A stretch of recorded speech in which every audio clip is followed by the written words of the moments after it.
Ayan guys, shout out mga ka-idol, no.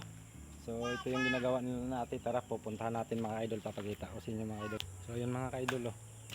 Sa trabaho sila mga idol para sa ilang pananim. So yung bata, ilang taon ka na Tutoy? Sipag ni Tutoy, oh. Ayan, oh. Kaway-kaway sa ano natin mga ka-idol. Yan si Tutoy, oh. Madalas dito yung gumagawa sa kanilang taniman. So lupa nila to, kaya masayang daw pag hindi sila magtanim. Meron silang tinanim mga saging. So, saging yan ate, oh. Saging. Ayan si ate, oh. Sipag eh. Tatabas kanyang taniman mga ka-idol. So siyempre oras na linisan mo yung lupa mo ay siyempre laking tulong yan sa pabiling bigas. ayan, para may pangbili daw ng bigas si ate. Ilan ba anak mo ate? 3? 5. 5. May maliit pa. 5 daw anak ni ate. So mayroon pang maliit, no. So ito lang ginagawa nyo Ito lang. sa bundok, no. Sa bundok. So sana makakatulong tayo kay ate, no. So hayaan nyo ate, baka ano ka dito, makapagbigay ng konting ayuda lang ba para sa Salamat. So yan, dami niya, oh. Tutoy, yan si Tutoy. Ilang taon ka na Tutoy? O ilang taon ka na? Kaway ka sa natin kaibigan. Sabihin mo, Ton. Ilang taon ka na? 2 Yan taon. mga ka-idol, nadaanan ko sila dito ay mamasyal ako dyan sa kabila ng bahay ng kaibigan ko. So nadaanan ko sila ni ate. Ito yung kapatid, yung bunso. Yung bahay nila dun yan sa taas. So, nakikita nyo mga idol, yung linisan nila yan. Yan ang taniman nila. Tatanim sila ng kalabasa at saka yung saging. So yan mga idol, yung nanay. 5 sila magkakapatid. So ayan. Kailangan natin na mabigyan ng kunting ayuda lang ba.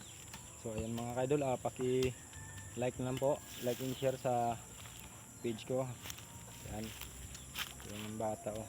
Liit pa yan na tulungan yung kanyang mga magulang sa pag trabaho dito sa kanilang lupa. So ito rin batang maliit. So ayan, kausapin natin. So tinutulungan mo ba yung nanay mo? Ha? Tinutulungan mo ba? Opo. Ha? Ayan, ang cute mga ka-idol ng batang ito. Oo, ganito pa lang kaliit ay tumutulong na sa magulang. Oo, yan. So ito yung ikaw yung bunso. Hindi. Panganay yan, panganay. Panganay. So ilang taon ka na? 11. 11. Nag-aaral ka pa? Yan, nag-aaral nga. Nag-aaral yan sa Saray, naglalakad lang. Walang motor eh. Kawawa, no? Nilalakad ng layo, no? Ilang kilometro yun mula dito papuntang Saray? Ilang kilometro ate? 3. So 3. Layo talaga, no? Wala pang pambing sa kayan. Kaya nga. So ayan, no? So yung anak daw ni ate naglalakad lang papuntang Paralan ay 5 kilometro nilalakad, no? Papuntang Saray. So ayan mga ka-idol, yung si ate ay maasa lang sa bundok nagtatrabaho. So yan ang pinapakain niya sa kanyang mga anak, 5 magkakapatid. Tulad ng pinakita ko sa inyo, ito yung mga anak niya, oh. So yung isa nandun sa taas, oh. Ayan yung isa. Ayan mga ka-idol, oh. Pangalawa. So ayan, papakita ko sa inyo mga ka-idol. Yan yung bahay nila, oh. So nung nakaraan mga ka-idol, na alala nyo ay pumunta ako ng bahay ni Tatay Cesar, ay nagbigay ako ng konting ayuda. So hindi man sa ganun mga ka-idol, yung nagbabaser sa akin ay nagbibigay daw ako ng ayuda ay pinapakita pa sa video. So hindi naman sa ganun mga ka-idol, ang sakit nyo naman magsalita. So siyempre tao rin ako, nasaktan rin ako mga ka-idol. Yan, tulad kong sinabi, wala naman siguro problema pag nagbigay tayo ng tulong sa kapwa natin ay nasa kasama sa video, no. Ay siyempre mga idol, wala namang masama dyan, ah. So ayan yung bata, oh, yung anak ni ating babae.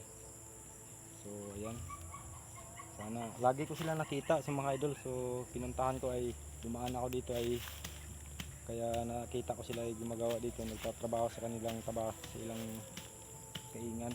So ayan, malawak na nga. So ayan mga kaidol, so na sa lahat, pakisupport na lang po. So ate, una ako ate Sige, Ayun. salamat. Bukas ay susunod na araw makapagbalik ako dito. Pagbigay tayo kay ate ay sana meron akong konting maipon. So ito lang yung pananim nila mga kaidol. Maliit pa. Yan, kamuti kahoy yan. Tsaka meron din silang ano to? Kalabasa to ate, di ba? O kalabasa yan mga kaidol, ang liit lang ng kalabasa.